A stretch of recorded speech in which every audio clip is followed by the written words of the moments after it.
Welcome back to the channel. Today I want to talk about Destiny 2 Season of the Splicer, my honest opinions on it, just like I made some honest opinions on Resident Evil in a video earlier on today. So make sure you go and check that out as well. You like that little segue, you like that little plug.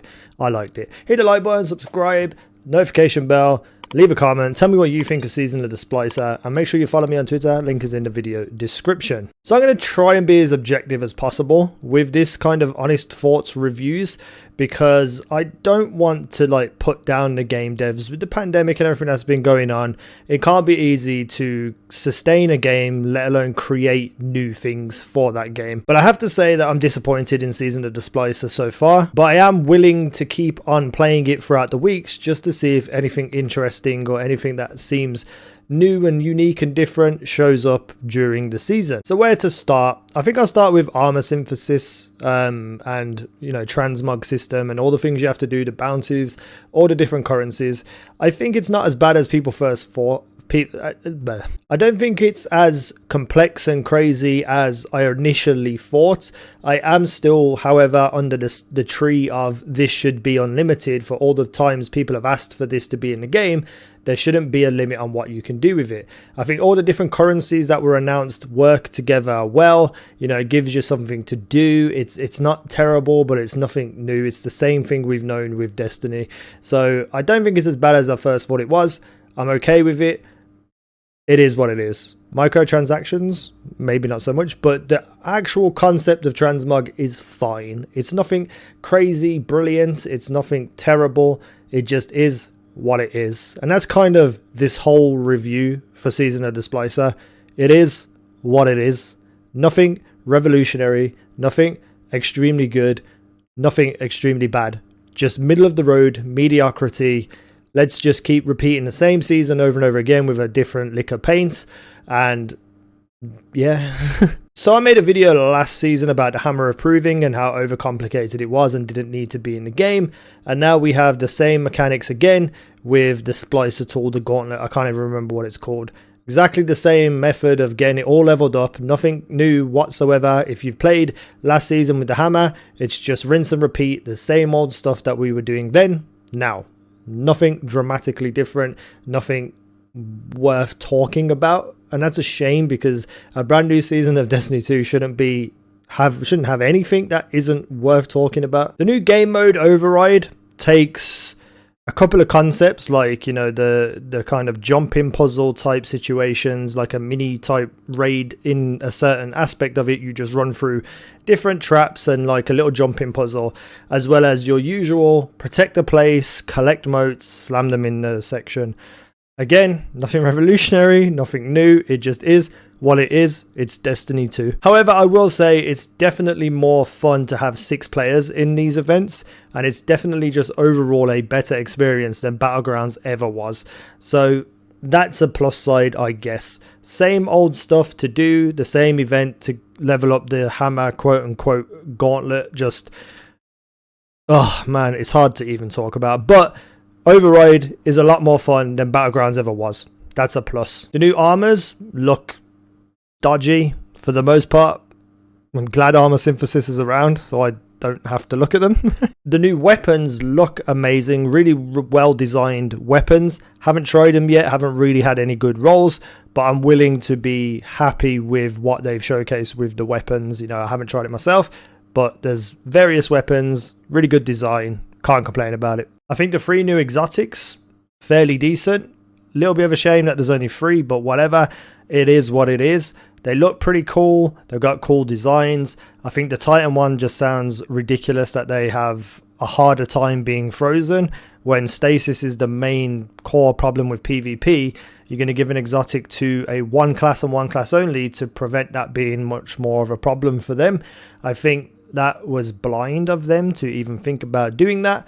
But I haven't tried it yet, I haven't seen them in action, so I can't really talk too much about them. The concept of them, how it reads on the little tooltip splash screen thing, It seems ridiculous that they even put this in the game, especially when Titans are known to be the fastest and have the most maneuverability in their super as well. Like, I'm not even getting into it. I'm not getting into it. It just seems like a ridiculous perk for the exotics. Willing to be proved wrong when I see it in use. PvP has not changed. It's still just absolutely ruined by stasis. It's unbearable. It's just terrible. And then you have things like the exotic catalyst for the sidearm, which I don't think is a very good sidearm, but we'll talk about it in a second.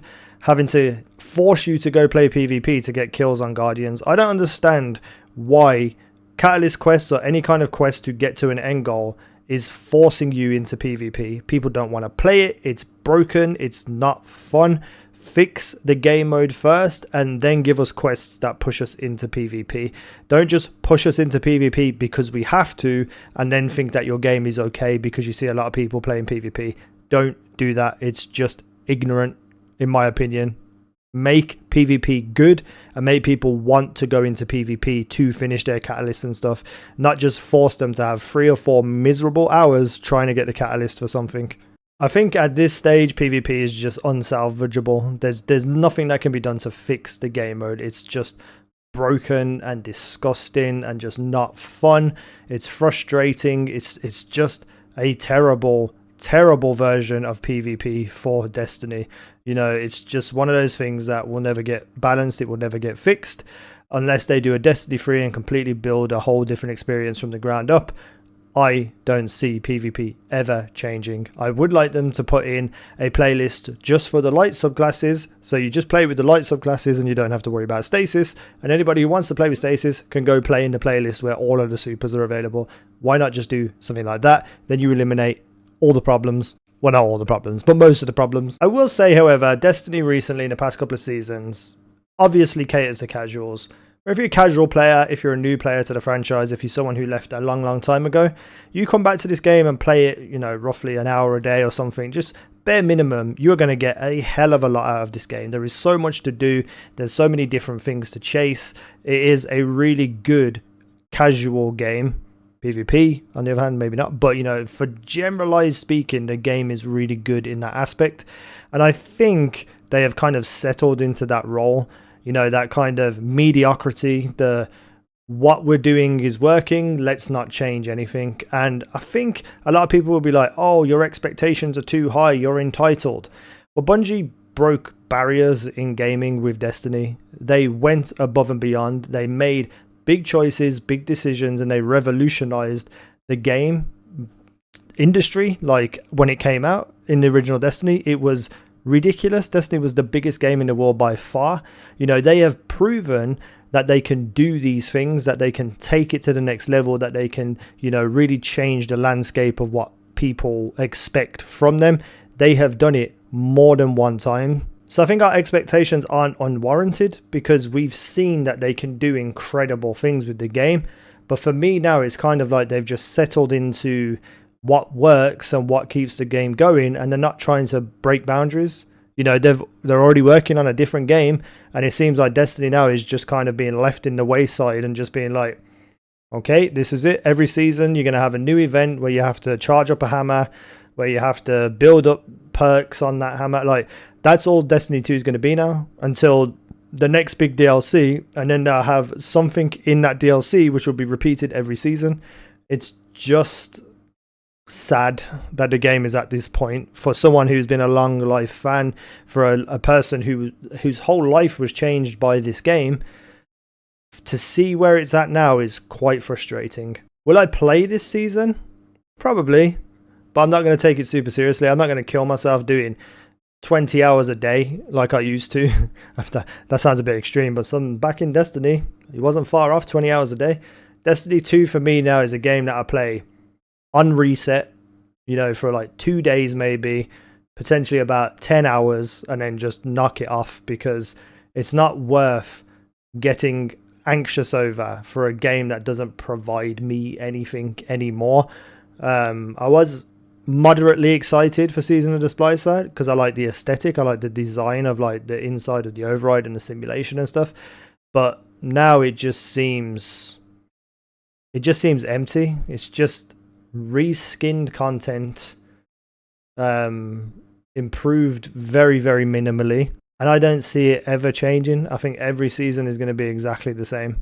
And that kills me to say, because I love Destiny. I want it to thrive. I want it to blow up. Not just, you know, because I'm a YouTuber and I make money off videos.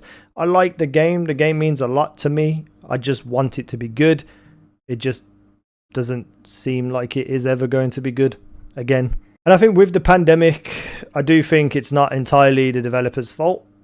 Gotta throw that out there. I think, you know, working together in a team, face to face, working, you know, on the engines at right next to each other is imperative to be able to build and share ideas and do things on a much larger scale.